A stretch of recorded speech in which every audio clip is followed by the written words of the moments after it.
All right, guys, LeBron James injured his groin against the Celtics Saturday night, and we're going to break down his injury in today's video and how long he might be out for and some of the risk if he goes back too early. My name is Dr. Marco Lopez, Doctor of Physical Therapy and Certified Strength and Conditioning Specialist and co-founder of the Basketball Doctors. So let's break this injury down. So he's been diagnosed with an adductor strain or a groin strain. So let's first break down what are the groin muscles. So the groin muscles are the muscles on the inside part of your leg, and they bring your hip towards your body and they help stabilize your pelvis.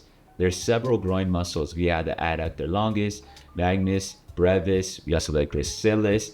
We also have some of the hamstring muscles that do some adduction movement. But the big thing with these groin muscles really provide stability of the pelvis and bring that leg inward, like I mentioned. So whenever we strain this muscle, there's two typical ways we strain it. We either overreach, meaning we overstretch that muscle, meaning we reach out our leg a little bit further out to the side than we want it. Or it's been over time, we overwork the muscles. So with basketball players, a lot of the times they overreach, and that causes that strain there. And the big thing with these groin muscles, like I mentioned, they do a lot of work with the pelvis as well, is that there has some secondary effects with it as well. So if we go back too early and those muscles aren't strong enough or ready for it, what happens is all these other muscles that stabilize your pelvis get overworked. And that's where we lead to strains in other areas, such as your abdominal muscles, your hip flexor muscles, your hamstring muscles, or potentially even a sports hernia.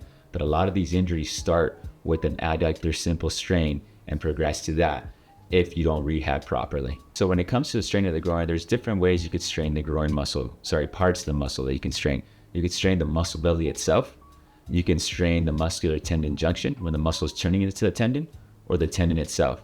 The big thing with that is, depending where you strain it, that's usually our prognosis. So if it's more muscle belly, that gives you better hope, meaning a faster recovery, as opposed to closer to the tendon, which takes a little bit longer to recover and it gets irritated pretty easy. Because LeBron James said, or the Lakers management said, he's going to be more of a 1 to 2 week wait and see, we're thinking more muscle belly. The only thing that I'm worried about is he's had a history of a groin injury that took him out, I think 2 to 3 months back in the 2018, 2019 season. Big thing with that is you had to make sure we have to rehab it properly and make sure we're treating it correctly. So when it comes to rehab, early on, LeBron just needs to let that area calm down. Let it just stop being irritated.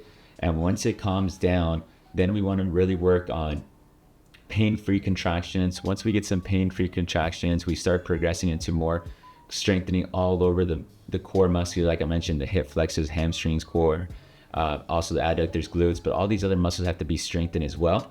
Even while the adductor is still healing, and the adductor, you progress into more strengthening and more into some high velocity movements and then to some more on the court movements. So it's going to be a slowly ramp up, and he wants to slowly ramp it up and take his time, because when it comes to groin strains, they're notorious for restraining them because people go back too early when they're not 100% and it restrains. And that's kind of what we talked about with Anthony Davis when he strained his groin first, and then he got traded to the Mavericks and he came back a little too early, I think, and then he strained it in his first game back. And now he's out for a little bit longer time. So you got to make sure with these injuries, you're taking your time, because like I mentioned, if you go back too fast too soon, you may overwork the muscle, which might strain it.